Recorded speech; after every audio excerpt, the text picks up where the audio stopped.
Ниту од службата за општи заеднички работи во владата, ниту премиерот не прецизираат како, кој и за која потреба се одлучува на одредена релација да се лета со владиниот Лирџет, односно по кој правилник или можеби уредба се уважува барањето од министерствата. Телма вчера испрати прашања до СОЗР, а денеска и премиерот конкретно не одговори. Детално само ги образложи своите летови со владиниот Лирџет и соопшти дека владата се откажува од купување на нов владин авион.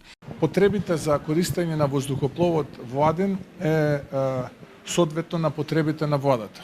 Тоа е исто како да го поставиме прашањето зошто имате Шкода Суперб службено возило и зошто секој ден го користите и кој е тој кој што одлучува дека токму тоа возило вас ке ве превезува од вашиот дом до работно место или до точка А, точка Б. На една од оние лидерски средби, формални и неформални, што сум ги имал со претседателот на СДСМ, тој беше многу јасен и рече дека за ова не треба да се критикува владата и они дека нема да ја критикува владата, бидејќи утре ќе биде друга влада, а воздухопловот ќе се користи и за хуманитарни причини. Но гледам дека не си стојат на зборот и ние ќе се повлечеме од таа набавка и ќе се молиме да останеме живи.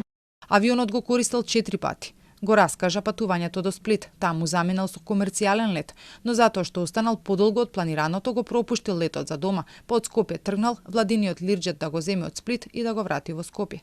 Еднаш бил и до Будимпешта на покана на Орбан, а со владиниот авионот патувал и до Белград на покана на сестринска партија. Исто патувал и до Тирана, а најави дека во јуни ќе лета за Подгорица. Телма предходно објави дека со владиниот авион најмногу се летало до престолнината на Унгарија. Токму поради тоа што Будимпешта била најчеста релација, прашавме и во СОЗР колку вкупно изнесуваат трошоците за еден лет од Скопје до таму само со екипажот на авионот. Одговор за ова се уште нема. Според документите од СОЗР, од министрите најмногу во воздух бил министерот за транспорт Николовски, дури 11 пати. Повеќе од него го употребила само председателката. Патувал и спикерот Гаши. За година и половина вкупно имало околу 40 лета, а за сервисирање за тој период потрошени 7,5 милиони евра. Но во овој трошок влегува и сервисот, кој што го закажала претходната влада.